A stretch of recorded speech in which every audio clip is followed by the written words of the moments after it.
Grüezi und herzlich willkommen hier in Casablanca, der heimlichen Hauptstadt Marokkos. Casablanca ist zweifellos die mit Abstand größte und modernste Stadt des Landes. Die Innenstadt ist geprägt von Hochhäusern und großen Straßenzügen und Casablanca hat auch kulturell einiges zu bieten. Diese Säulen und Bögen hier bilden eine Gedenkstätte des alten Gefängnisses von Anfa, das zu Beginn des 20. Jahrhunderts während der französischen Kolonialzeit erbaut wurde.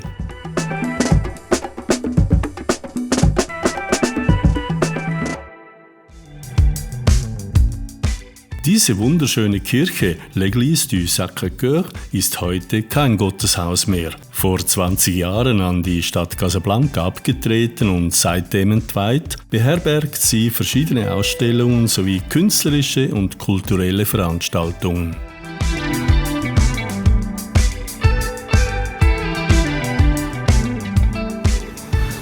Ja, ganz schön ruhig hier, mitten in Casablanca auf dem Boulevard Hassan II.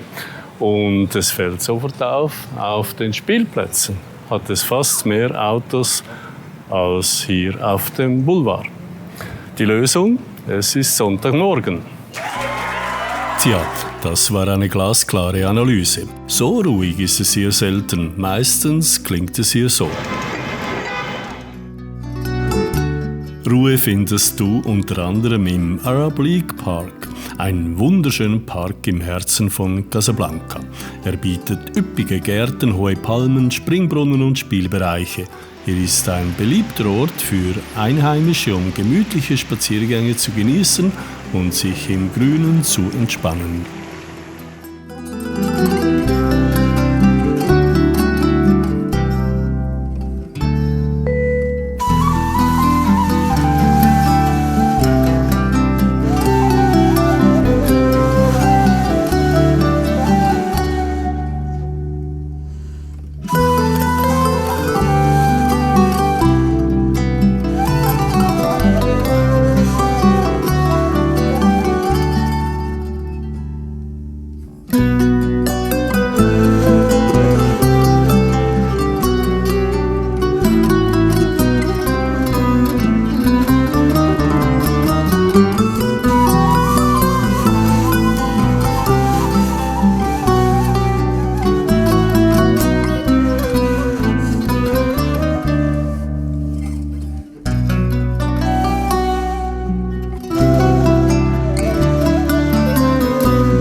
Wer gerne Dessert und Eis genießt, sollte Oliveri besuchen. Seit über 70 Jahren widmet sich Oliveri deren Herstellung mit viel Erfolg.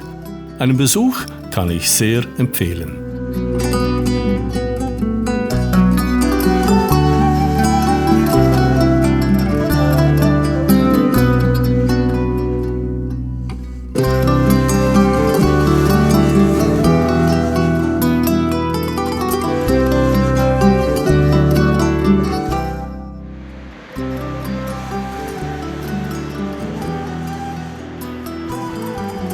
Etwas westlich des Hafens von Casablanca steht El Hank, der Leuchtturm.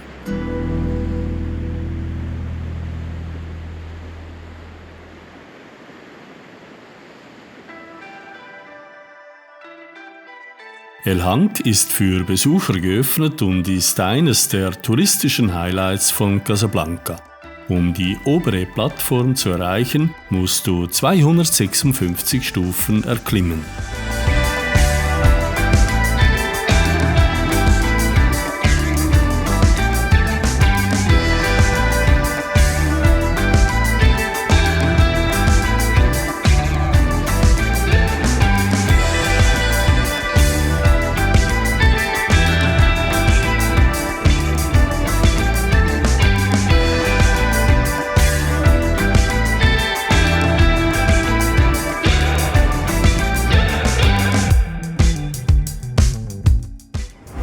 Und von El Hank aus siehst du bereits die nächste ganz große Sehenswürdigkeit von Casablanca, die Moschee von Hassan II.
Die Moschee wurde 1993 fertiggestellt, genau zum Geburtstag des Propheten Mohammed.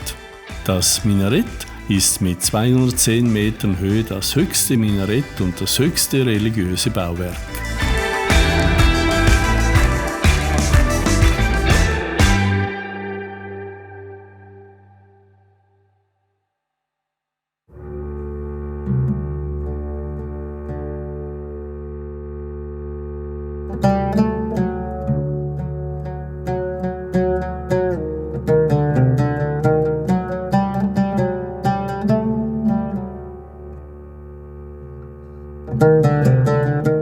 Die Wände der fünftgrößten Moschee der Welt sind aus handgearbeitetem Marmor geschaffen. Maximal 105.000 Gläubige können sich zum Gebet versammeln, 25.000 Personen in der Gebetshalle und weitere 80.000 Personen auf dem Außengelände der Moschee.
Mein Tipp: die Hassan-II-Moschee darf nicht verpasst werden. Ein wunderschöner Ort für einen Besuch, atemberaubende Architektur und Handwerkskunst.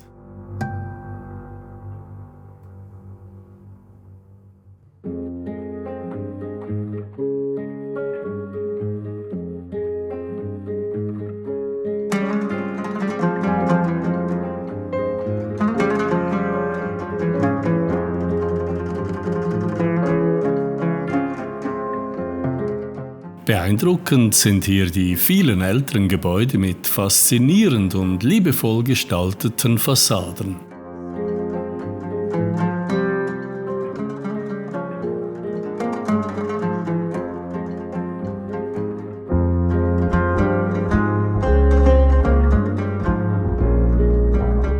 Und im Gegensatz dazu gleich daneben stehen neue Immobilien, wo die moderne Architektur fantasievoll ausgelebt wurde.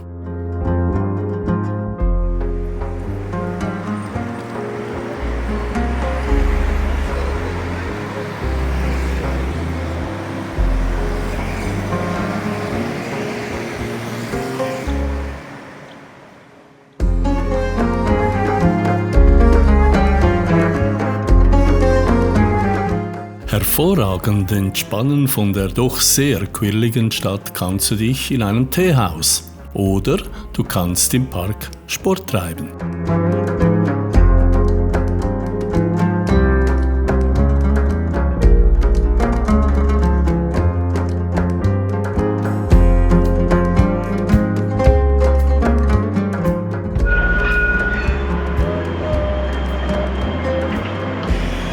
Neben Taxis natürlich kannst du dich mit Tram, Bus oder auch zu Fuß sehr gut fortbewegen.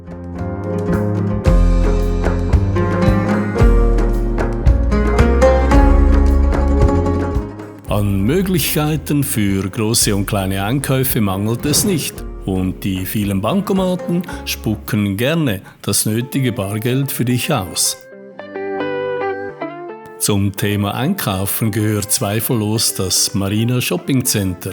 Grundsätzlich unterscheidet sich das Marina Shopping Center nicht von anderen Einkaufszentren. Eines ist jedoch sicher phänomenal: die Aussicht von der großen Terrasse auf den Atlantik, den Hafen und einige ganz gute Restaurants auf der Terrasse. Allen voran das Moods.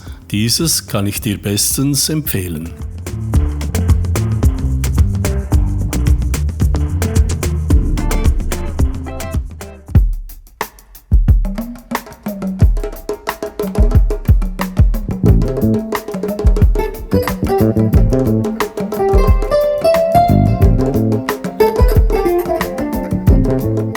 Durchstreifen wir noch etwas die Altstadt. Märkte gibt es ja einige, darunter erwähnenswert ist sicher der Bauernmarkt, ein im frühen 20. Jahrhundert erbauter Indoor-Souk.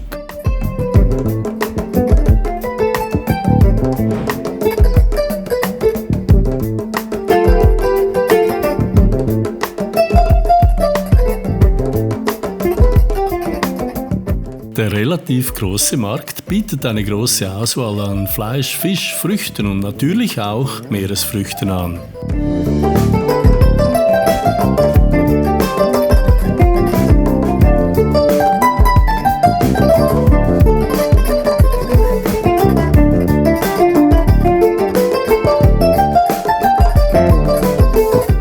Natürlich wird hier das Gekaufte auch gleich an den Konsumenten gebracht. Welcome, sir. C'est vrai.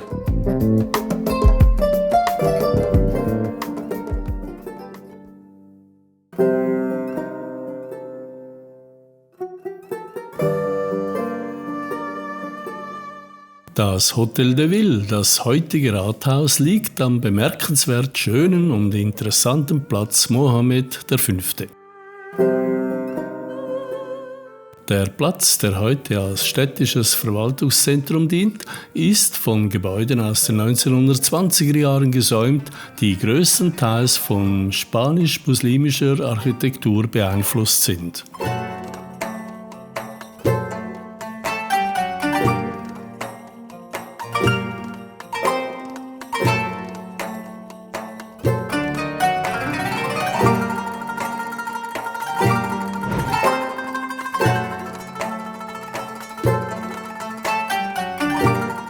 Auch General Lyautey hat es in Form einer Reiterstatue auf diesem Platz geschafft. Als umsichtiger Stadtplaner war er anfangs des 20. Jahrhunderts verantwortlich dafür, dass in den marokkanischen Städten die Medinas unberührt blieben und die Entwicklung außerhalb der Zentren erfolgte.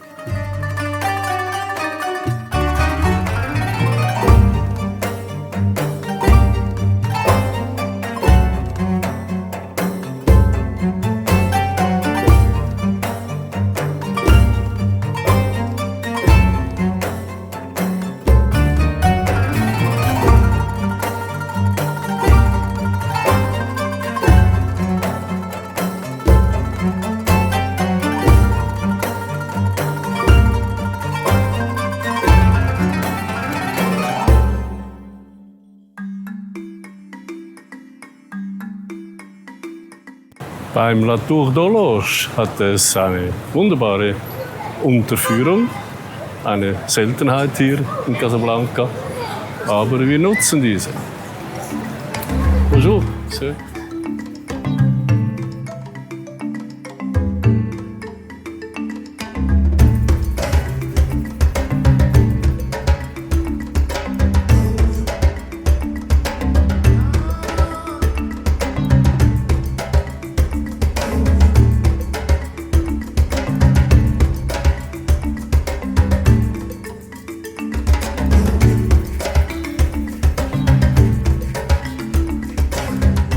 Der bekannte alte Glockenturm imitiert die Form eines Minaretts und hat wie die meisten marokkanischen Minarette ein quadratisches Fundament.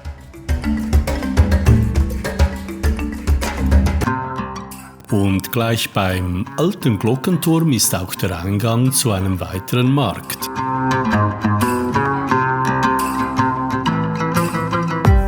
Dieser ist mehrheitlich unter freiem Himmel mit engen Gassen, vielen kleinen Basaren, die ihre Ware auf altertümlichen Karren zugeliefert bekommen.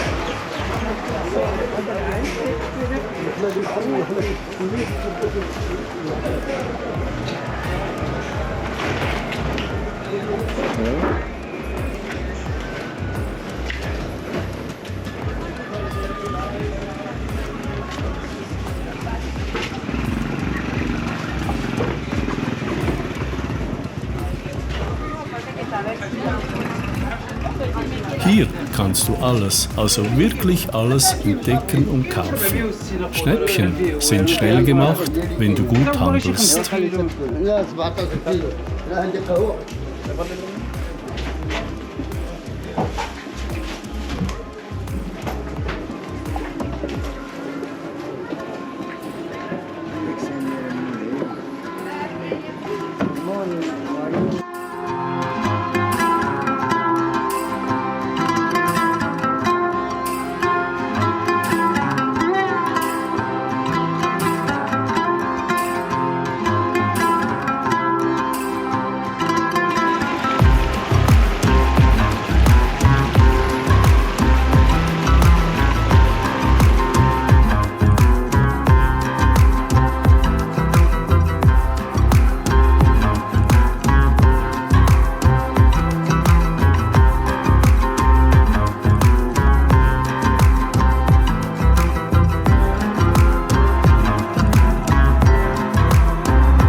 Was wäre Casablanca ohne den gleichnamigen Hollywood-Film? Der berühmte Film mit Humphrey Bogart und Ingrid Bergman hinterließ hier seine Spuren. Rick's Café wurde vor 20 Jahren entsprechend der Filmvorlage aufgebaut und heute werden hier Touristen analog dem Film mit Speis und Trank verwöhnt.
ja, bevor es auf den Flughafen und zurück in die Heimat geht, bleibt mir, dir ganz herzlich für dein Dabeisein zu danken.